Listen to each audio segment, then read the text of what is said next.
સૌરાષ્ટ્રનું પાટનગર એટલે કે રાજકોટ, પણ રાજકોટ હવે રંગીલું તો નથી રહ્યું, કેમ કે અસામાજિક તત્વો બેફામ બન્યા છે. પોલીસ અને કાયદાનો ડર નથી રહ્યો. સરકાર સામાન્ય જનતાને સુવિધાઓ તો આપે છે, પણ આ સુવિધાઓ પર મોટા તાળા મારી દેવામાં આવે છે. અને હદ તો ત્યાં થાય કે નેતાઓ ચૂંટણી વખતે ડોર ટુ ડોર પ્રચાર માટે નીકળે છે, વાયદાઓ કરે છે, અને એક વખત સત્તામાં આવી જાય એટલે તમે કોણ અને અમે કોણ. જેમને જનતાના કામ કરવા માટે ચૂંટવામાં આવે છે અને પદ સોંપવામાં આવે છે, તે અધિકારીઓ અને પદાધિકારીઓને જનતાના સવાલો સાંભળવાનો સમય જ નથી. નમસ્કાર, આપની સાથે હું ભગવતી વિશાવડિયા. વાત એમ છે કે રાજકોટમાં છેલ્લા કેટલાય દિવસથી અસામાજિક તત્વો નિયમોનો ઉલાળ્યો કરતા જોવા મળી રહ્યા છે.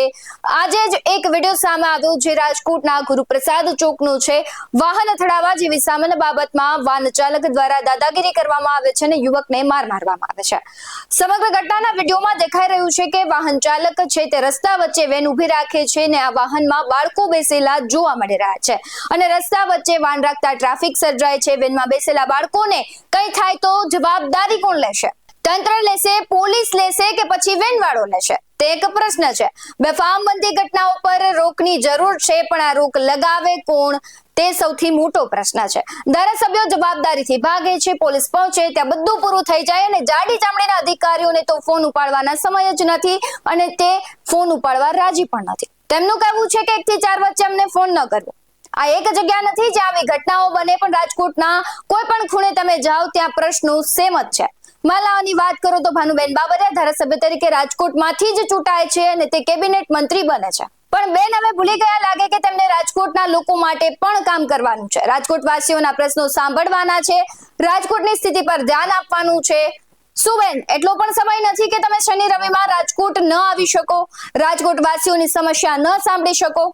બેન, તમે રાજકોટ વાસીઓને લીધે ત્યાં પહોંચ્યા છો. તમારો એકનો પ્રશ્ન નથી, બધા જ આવા છે જો જનતાના સવાલોથી ભાગે છે. તમે બધા ગ્રીન લેન ચોકડી પાસેથી નીકળો છો. શું તમે બધા જાણતા નથી ત્યાંની બસ સ્ટેન્ડની હાલત શું છે? બસ સ્ટેન્ડ બનાવ્યું તો ખરા, પણ અત્યારે બંધ હાલતમાં છે. બેન, એક વખત તમે જાઓ તો ખબર પડે શું હાલત છે. અમૂલ બસ સ્ટેન્ડની તો વાત જ શું કરવી. ખુલ્લેઆમ દારૂની બોટલો જોવા મળે, મહિલાઓ માટેની સુવિધાઓ પર અલીગઢના તાળા ધરબી દેવામાં આવે અને બેફામ ચાલતા ગેરકાયદે ધંધા. સાપર અને રાજકોટમાં પણ અમુક વિસ્તારોમાં તો ખુલ્લેઆમ દારૂનું વેચાણ થઈ રહ્યું છે. બેન, મારો પ્રશ્ન એ છે કે તમને આ બધી ખબર છે કે નહીં? અને ખબર છે તો તમે એક્શન કેમ નથી લેતા? એક મહિલા તરીકે તમે મહિલાઓની વ્યથા તો સાંભળો. રાજકોટ અગ્નિકાંડ સમયે તમે હાજર નહોતા. હમણાં સિટી બસનો અકસ્માત જ્યારે રાજકોટમાં થાય છે ત્યારે તમે એક જવાબદાર નાગરિક તરીકે આપે રાજકોટ આવવાની પણ તસ્દી ન લીધી. જનતાના સવાલના જવાબ આપવા માટે આપ બંધાયેલા છો. જવાબ તો તમારે આપવો પડશે. આ મુદ્દે રાજકોટવાસીઓ તમારું શું કહેવું છે કમેન્ટ કરી જરૂરથી જણાવજો. આવા જ વધુ અહેવાલો સાથે ફરી મળતા રહીશું. તમે અમારી YouTube ચેનલને સબસ્ક્રાઇબ કરવાનું, અમને Facebook અને Instagram પર ફોલો કરવાનું ભૂલશો નહીં. બાકી નવી અપડેટ્સ મેળવવા માટે જોતા રહો OBS9 TV ન્યૂઝ. નમસ્કાર.